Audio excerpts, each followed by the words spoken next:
Welcome to Elven Plot Armor, and here we are in patch 2.2, and I've had some requests regarding the changes to the Dark Elf economy. So it's been reworked again to, in a way, make it seem more punishing, and I've had a few requests to have a look at this and just give my insights on how to best manage it. So I've jumped in, I've done the first 36 turns of Morathi campaign. It actually crashes if I try to end turn past here, so I couldn't go any further than this, but this is far enough. It's only on normal difficulty because I wanted to blitz it. 29 settlements, and we're quite comfortable here. We've got a total of 18,000 gold. Got a couple of armies running around. No real drama. It's on autopilot from now on. I've had a few people come to me saying, yeah, I just keep on running out of money. I'm just getting bled out of slaves and then bled out of money. So I've boiled down 7 key tips that should help you keep you on top of your economy. So the first one, and I've made this a rule because it's so important, slaves are an economic resource, not an ability resource. Just because you can use diktats, use edicts, that's not the point. The point is to have slaves coming in and then turning them into economic profit through your workshops and your ports. That is the primary use, and the other things are nice to have. If you bring your cursor up the top here, you can see the breakdown of your slaves, and if you are above 100 at the end of any turn, you get quite a beefy increase in your income. The trouble being, gaining this benefit means that you're going to increasingly be burning things out, and as you see, we've got negative 500. So what's the ratio I think is good? Aim for 10%. Your total slaves here, aim for a decline of around 10%. The logic being, this will give you 10 turns to find a new conflict to obtain more slaves. But not only that, consider what you will be taking. If you look here, we've got a 4 settlement province here, but it also has a port. That is another 10 slaves. We will immediately lose per turn by capturing that. We then build 2 more trinket makers, and that's another 20, that's another 20. This is already 10% of the entire load that we want in a single province. What is absolutely paramount is to have income that is not as dependent on the number of slaves, and of course resource buildings are absolutely key here. So to reiterate, slaves are an economic tool, not an ability-based tool. It is an inflow versus an outflow which brings you in money, and you need to consider the territory you'll be taking and how that will impact the outgoings. Point number 2, and probably the most important, is stop leveling up your workshops, okay? The only time you should be doing this is if you can afford to do so. I would recommend for the first 20 turns, if you're unsure, don't upgrade these past tier 1 at all. And especially, I'm at turn 36 now, I have none of these at tier 3 because that's a death sentence for your economy. Negative 80 slaves per turn. We only have a cap of about 4,500. That is a huge percentage, but also it's diminishing returns. You're losing 80 to get 400. If you have a ton of tier 1, you're getting 200 plus an extra 100, and it will only cost you 20 slaves. So you want a high volume of tier 1 artisans houses. If you're starting to have a huge excess, then yeah, flip a couple onto tier 2, particularly in provinces. We're playing as Morathi here, so our capital is the Titan Peaks, and this is a relatively wealthy province. So in this case, yeah, I have leveled these up to tier 2, but you notice none are at tier 3 yet, and I'm compounding this with the Black Roads building. But as we go around the Empire, you won't see too many tier 2s. These are all tier 1s, none there, none there, none there. We have a tier 2 one, but we took that at tier 2. And again, you see that we've got a tier 3 here, but we confederated this. You will obtain several buildings either through conquest or confederation. That will give you a leakage of slaves, right? So you don't need to build this up yourself. Just by taking territory, you will be inheriting this outgoing. And that's what I think is happening to a lot of people, is that they're conquering ports, conquering artisans' houses, and it's really training them down. And as you can see, I've really tried to keep these all at tier 1, and it's not hurting us one bit. Just to provide some clarity here, if you compare the artisan's house, a tier 2 artisan's house is exactly the same, giving 500 in total for 40 slaves, which is the same as a tier 3 port. Keep in mind, ports will also give you some growth to that province. If given the choice, have the port at tier 3 and keep the artisan's house at tier 1 until you're ready. So that's tier 2. Don't blindly upgrade your artisan's houses. That is a death sentence in advance. Now that's point number 2. So we've worked out we have slaves going out and that we want them to be working for us income wise, but how do we gain more? We gain it through combat, and the best way to obtain it is by looting. When you take any settlement at all, make sure you loot and then occupy. Yes, you'll smash up the buildings, that's fine. We've done it here, I believe, but that's fine. Pick up the bill. The money is absolutely nothing compared to what you'll gain from having over 100 slaves. It is always worth it. If you have too many public order issues and you're doing well, you can always do fights to the death. But that is my third point. Always loot and occupy everything to ensure you get the most amount of slaves. Just a quick reminder guys, if you are enjoying the video, please consider liking and subscribing, it really helps out. Ask any question in the comments, I answer everything. And if you'd like to talk strategy, feel free to join the Discord. Cheers. Point number 4 is to only use rites and diktats out of habit before you hit a capital. When you successfully defeat a capital in a province, you will have a huge lump sum of money as well as slaves. Make sure you spend a good number of your slaves to do it, so you've got at least a cap of 1,000 to reach up to, because you could get as many as 1,500 or more depending on the race. But if you're already stocked up, this is completely wasted, so make sure before you hit that capital, put it under siege, spend some diktats, or even go to your rites and spend those as well, making sure you always want to be getting your black arcs. This is always your priority.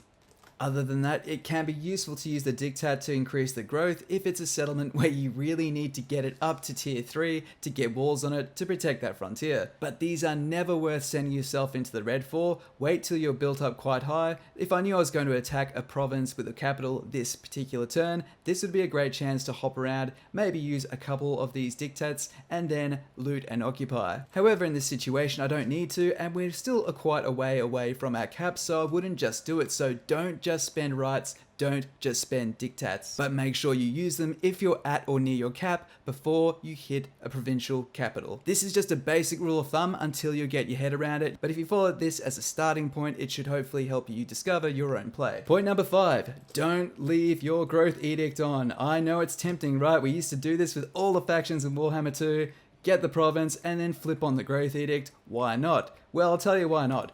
50 damn slaves per turn. You do this to 2, that's obviously 100. This should only ever be done either in your capital for a few turns. I did do it in this game. I'll flip that back to the public order one. The public order one's a really nice safe one to go, particularly because of the nature of the Dark Elf economy. But here I did flip to the growth edict for a few turns to help power level the province, but you don't actually need that much growth as the Dark Elves. They are a tier 3 faction, by which I mean their hero caps are usually around tier 3. Also, your signature weapon is the crossbow, shades, dark shards, they're all tier 2, tier 3 units. Your recruitment should be done through your black arcs, not through your infrastructure, so you don't really need to power up, at least in a big way. Yes, your empire will have an economic heart, like here in the Titan Peaks.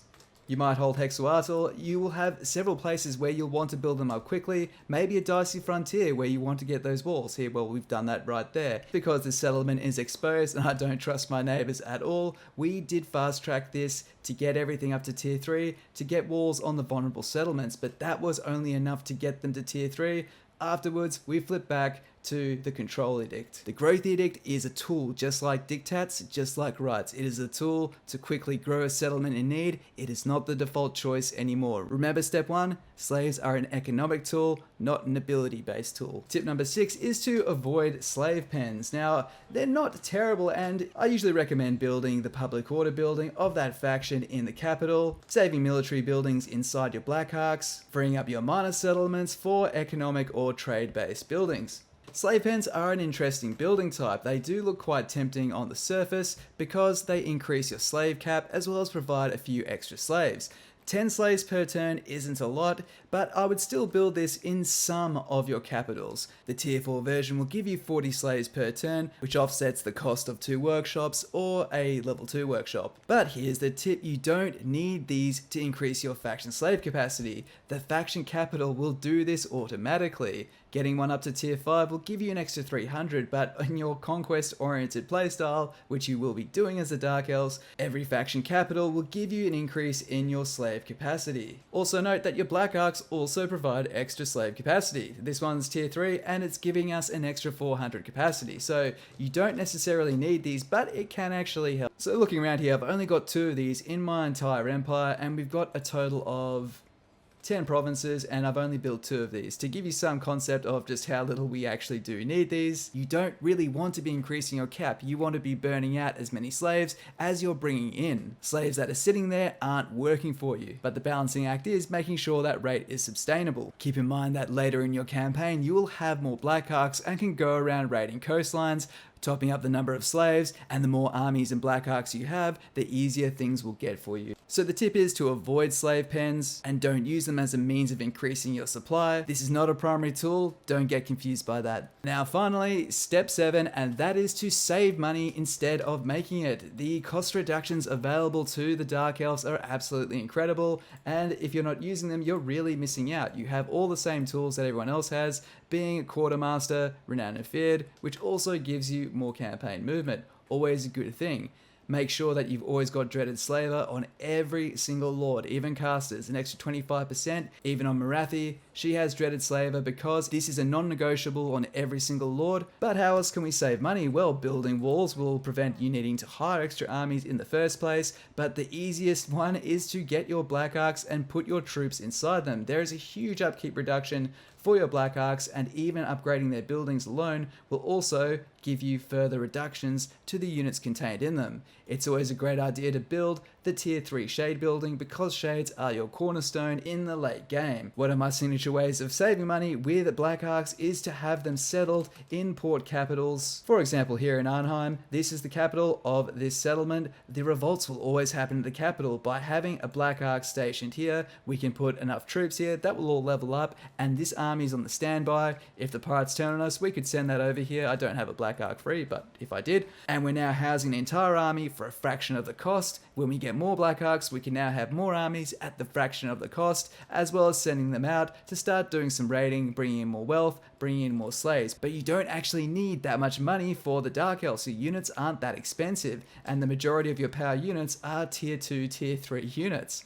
They can do a lot with balanced armies, and it's easy to think you need more money than you actually do, especially when you have so many means of saving money. By avoiding having slave reduction by taking these resource buildings, this will also generate you a good amount of trade income coming in, a decent number of trade partners. We've built military alliances up just because we can, but again, this saves money by having diplomatic fronts rather than going in wasting time killing these rats. I just allied with them. The vampire coasts were attacking the high elves, so I just allied with them. Why not? They're achieving the same goals that I am, and it's saving me military upkeep. We're having absolutely no trouble, and this campaign is pretty much an autopilot. We would be nowhere near as extended if this wasn't legendary, but I just really needed to dive into the later game to experience it for myself. This is pretty much the same advice that I gave earlier regarding the Dark Elf economy in Immortal Empires, but it's just a bit more strict now. You have to follow those rules a little bit stricter, but the power is still there, the wealth is still in there. Overall, do I like it? I gotta say, I'm starting to appreciate it a lot more than I did. I think the thing I like most is that instead of having my heroes sitting around doing nothing,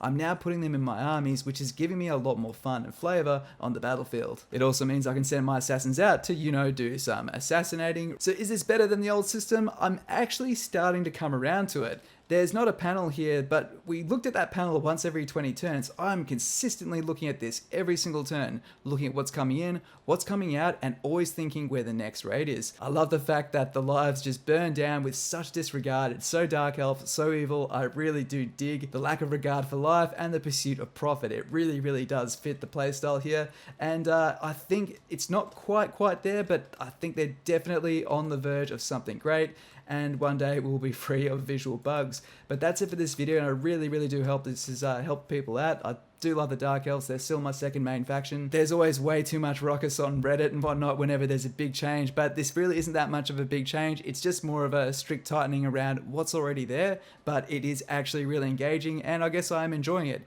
Maybe not quite perfect, but let me know what you think in the comments. If you have found this useful, please consider liking, subbing. It really helps out, and ask anything in the comments, I will answer. This is Elven Plot Armor. I'll see you next time. Cheers.